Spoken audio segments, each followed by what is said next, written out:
नमस्कारः, स्वागतम। स्वागत है आपका आज की इस वीडियो में। हम अध्ययन कर रहे हैं महाकवि भर्तृहरि द्वारा रचित नीति शतकम का। इसके श्लोक संख्या 45 तक हम पढ़ चुके हैं और आज की इस वीडियो में पढ़ेंगे अगले 5 श्लोक यानी श्लोक संख्या 46 से श्लोक संख्या 50 तक। तो आइए शुरू करते हैं और देखते हैं आज का पहला श्लोक। श्लोक क्या है?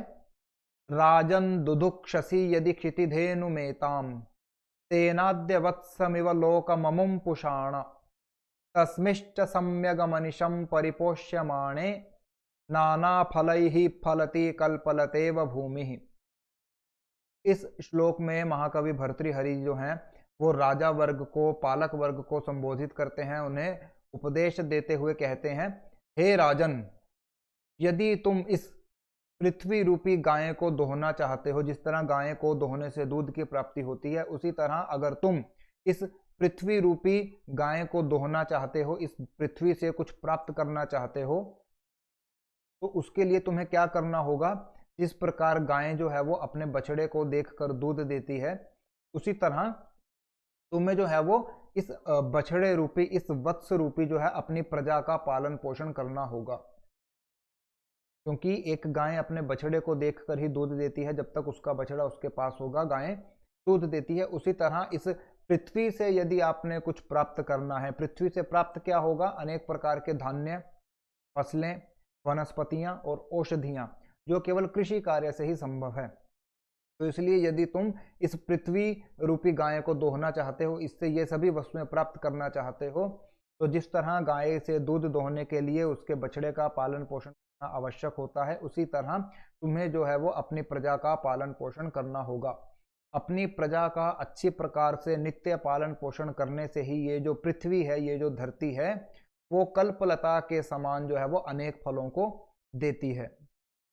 अर्थात अपने राज्य में यदि खुशहाली और समृद्धि चाहते हो और चाहते हो कि धन धान्य के भंडार यहाँ पर भरे रहे, तो उसके लिए आपको केवल अपनी प्रजा का अच्छी तरह से पालन पोषण करना होगा।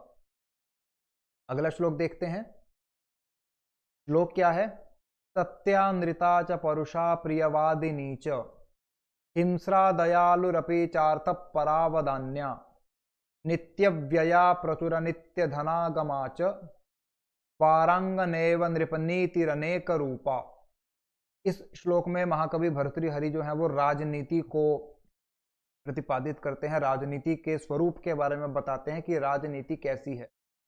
अंतिम पंक्ति का अंतिम पद देखिए, नृप नीति अनेक रूपा। जो नृप नीति है, जो राजनीति है, वो अनेक रूपा, अनेक रूपों वाली होती है। और वो रूप कौन कौन से हैं? सत्यानृता च, कभी सच्ची, कभी इसमें सच बोलना पड़ता है, और कभी अनृता, कभी झूठी, कभी इसमें झूठ बोलना पड़ता है। परुषा प्रियवादिनी च, परुषा कभी ये कठोर हो जाती है, कभी इसमें कठोर निर्णय लेने पड़ते हैं, कभी प्रियवादिनी च, और कभी जो है वो कोमल वचनों को बोलने वाली होती है, कभी इसमें प्रिय बोलना होता है। हिंस्रा, कभी जो है ये हिंसक होती है, घातक होती है। दयालु रपिचा, और कभी ये दयायुक्त होती है, दयालु होती है। अर्थ परावदान्य, कभी कभी ये अर्थपारायण होती है, अर्थात स्वार्थ रूप से लिप्त होती है, और कभी कभी जो है वो दान में दक्ष हो जाती है, अर्थात इसमें अधिक दान भी दिया जाता है। और कैसी है? नित्य व्यया, नित्य ही व्यय करने वाली है या व्यय कराने वाली है। और कैसी है? प्रचुर नित्य धनागमाच, और नित्य ही प्रचुर धन देने वाली भी है, अर्थात नित्य ही व्यय करवाती है और नित्य ही जो है इससे प्रचुर मात्रा में धन प्राप्त भी होता है। अंतिम पंक्ति में क्या कहता है? वारांगनेव नृपनीतिरनेक रूपा। इस प्रकार ये जो राजनीति है वो वारांगना, वारांगना एक वैश्य की भांति जो है वो अनेक रूपों वाली होती है। कभी सच बोलती है, कभी झूठ बुलवाती है, कभी कठोर होती है, कभी मीठा बुलवाती है, कभी हिंसक हो जाती है, घातक हो जाती है, और कभी जो है वो दयायुक्त, दयालु हो जाती है, कभी स्वार्थ से लिप्त हो जाती है, और कभी जो है वो दान देने में प्रवृत्त हो जाती है, नित्य जो है व्यय करवाती है, और नित्य ही जो है वो धन का संचय भी कराती है। इस तरह ये जो राजनीति है वो एक वैश्य स्त्री की भांति अनेक रूपों वाली है। अगला श्लोक देखते हैं। श्लोक क्या है? आज्ञा कीर्ति ही पालनम ब्राह्मणानाम दानम भोगो मित्र संरक्षणम च येषामेते षद्गुणा न प्रवृत्ताः कोऽर्थस्तेषां पार्थिवोपाश्रयेण। इसमें महाकवि भर्तृहरि जो है वो उपदेश देते हुए कहते हैं, हे पार्थिव, हे राजन, आज्ञा, जहां पर आज्ञा अर्थात शासन करना, आज्ञा देना, कीर्ति यश प्राप्त करना, पालनम ब्राह्मणानाम, ब्राह्मणों का, विद्वानों का, जहां पर कवियों का जहां पर पालन पोषण ना हो या करना, दानम जहां पर दान देना, भोगो जहां पर अपनी संपत्ति का, अपने ऐश्वर्य का भोग करना, उपभोग करना, प्रयोग करना, मित्र संरक्षणम च, और अपने मित्रों का संरक्षण करना, अपने मित्रों की रक्षा करना, येषाम एते षद गुणा न प्रवृत्ताः, ये 6 गुण जिसमें प्रवृत्त नहीं है, ये 6 गुण जिसमें नहीं है, को अर्थस्तेषाम उपाश्रयेण, ऐसे मनुष्य का, ऐसे राजा का या ऐसे किसी व्यक्ति का जो है वो आश्रय लेने से क्या लाभ, अर्थात उनसे मित्रता करके भी केवल हानि ही होगी, कोई लाभ नहीं होता। किनसे मित्रता करने में? जिनमें शासन करने का, जिनमें जो है वो नियम व्यवस्था रखने का गुण नहीं होता, जिनमें यश प्राप्त करने की, जिनमें कीर्ति प्रसिद्धि प्राप्त करने की लालसा ना हो, जो ब्राह्मणों का, विद्वानों का, विद्वज्जनों का, कवियों का पालन पोषण नहीं कर सकता है, इसमें दान देने की प्रवृत्ति नहीं है, जो अपने ही धन समृद्धि का अपने लिए उपयोग नहीं कर सकता, उपभोग नहीं कर सकता, और जो अपने मित्रों की रक्षा तक नहीं कर सकता, जिस मनुष्य में ऐसे 6 गुण ना हो, ऐसे मनुष्य की सहायता लेने का, ऐसे मनुष्य का आश्रय लेने का भी कोई लाभ नहीं होता। अगला श्लोक देखते हैं। श्लोक क्या है? यद्धात्रा निज भाल पट लिखितम स्तोकम महद्वाधनम तत्प्राप्नोति मरुस्थलेपि नितरां मेरौ ततो नाधिकम तद्धीरो भववित्तवत्सु कृपणां वृत्तिं वृथा मा कृथाः कूपे पश्य पयो निधावपि घटो गृह्णाति तुल्यं जलम। एक बार फिर से देखेंगे। श्लोक का अर्थ बहुत ही सरल है, केवल देखने में या पढ़ने में थोड़ा कठिन लग रहा है। श्लोक क्या है? यद्धात्रा निज भाल पट्ट लिखितं स्तोकं महद्वाधनम तत्प्राप्नोति मरुस्थलेपि नितरां मेरौ ततो नाधिकं तद्धीरो भववित्तवत्सु कृपणां वृत्तिं वृथा मा कृथाः कूपे पश्य पयो निधावपि घटो गृह्णाति तुल्यं जलम। इस श्लोक में महाकवि भर्तृहरि जी क्या कहते हैं? यद्धात्रा निज भाल पट्ट लिखितम, कि यद्धात्रा जो विधाता ने, निज अपने, भाल अर्थात माथे की, पट्ट लिखितम पट्टी पर लिख दिया है, अर्थात जो कुछ भी ब्रह्मा ने, विधाता ने जो है वो हमारे भाग्य में, हमारे ललाट पर, माथे पर, मस्तक पर लिख दिया है।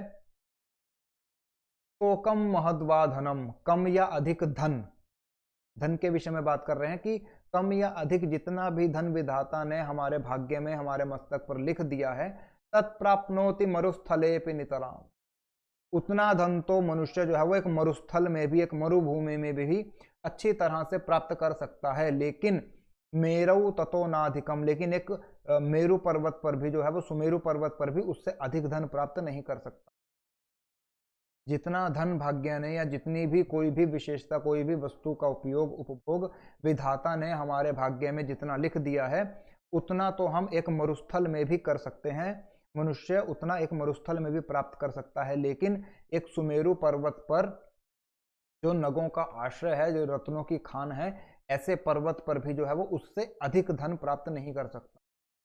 इसीलिए भर्तृहरि जी क्या कहते हैं? तद्धीरो भव वित्तवत्सु कृपणाम वृत्तिम वृथा मा कृथा, इसलिए धीर बनो, अर्थात धैर्यवान बनो, अपना धैर्य धारण करो। क्यों? धनियों के सामने, धनिक वर्गों के सामने जो है वो व्यर्थ में अपनी दीन वृत्ति का आश्रय मत लो, अर्थात अपने दीनता का प्रदर्शन मत करो। किसके सामने? धनिक लोगों के सामने। ऐसा क्यों ना करो? अंतिम पंक्ति में जो है वो अपनी बात को प्रमाणित करते हुए उदाहरण देते हैं और क्या कहते हैं? कूपे पश्य पयो निधावपि घटो गृह्णाति तुल्यम जलम। कूपे पश्य, पश्य देखो, कूपे कुएं में, या फिर पयो निधापि, पयोनिध अर्थात समुद्र में भी, एक घड़ा जो है वो उसको कुएं में डालो या उसको एक समुद्र में डालो, सागर में डालो, लेकिन गृह्णाति तुल्यम जलम, वो कुएं से भी उतना ही जल लेगा जितना वो समुद्र से लेगा। ऐसा नहीं कि कुआं जल राशि की समुद्र की अपेक्षा छोटा है तो उसमें से कम जल लेगा, और समुद्र क्योंकि अथाह जल राशि का केंद्र है, स्रोत है, तो वहां से अधिक जल लेगा।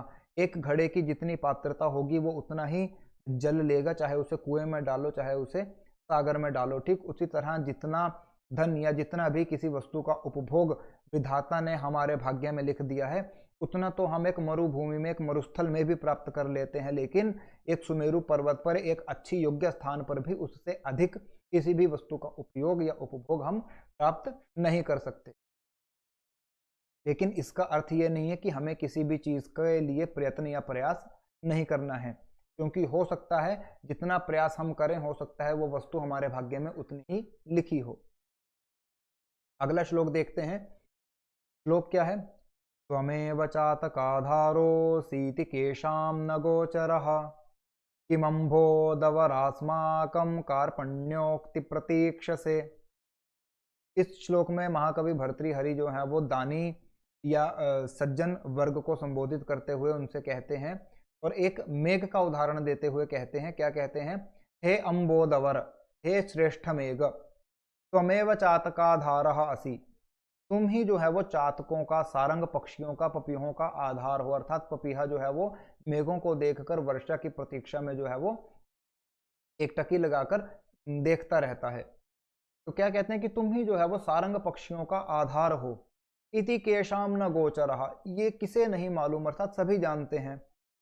तत्, फिर भी, अस्माकम कार्पण्योक्ति किम प्रतीक्षसे, हमारी जो कार्पण्योक्ति है, हमारे जो कातर वचन है, जो हमारे दीन वचन है, जो हमारे प्रार्थना के वचन हैं, ऐसी वाणी जो है हमारी, इसकी प्रतीक्षा फिर क्यों कर रहे हो? अर्थात जब तुम्हें पता है कि तुम ही ने सब कुछ करना है, तो फिर हमारे कहने की, हमारी प्रार्थना करने की, हमारे निवेदन करने की प्रतीक्षा क्यों कर रहे हो? वो कहते हैं दानी वर्ग से जिसने दान करना है या जिसने समाज का कल्याण करना है, वो किसी के द्वारा प्रार्थना या निवेदन की प्रतीक्षा नहीं करते। ये उनका स्वाभाविक गुण होना चाहिए कि उन्होंने जो करना है वो अपनी इच्छा से बिना किसी के बोले ही कर दें। ये था आज की वीडियो का अंतिम और पांचवा श्लोक, श्लोक संख्या 50। इसी के साथ हमारा जो नीति शतकम पुस्तक है, ग्रंथ है महाकवि भर्तृहरि द्वारा रचित, ये आधा पूर्ण हो जाता है। आपने इन 5 श्लोकों के साथ इससे पहले की वीडियो में बताए सभी 50 श्लोकों का अभ्यास करना है। तब तक के लिए धन्यवाद।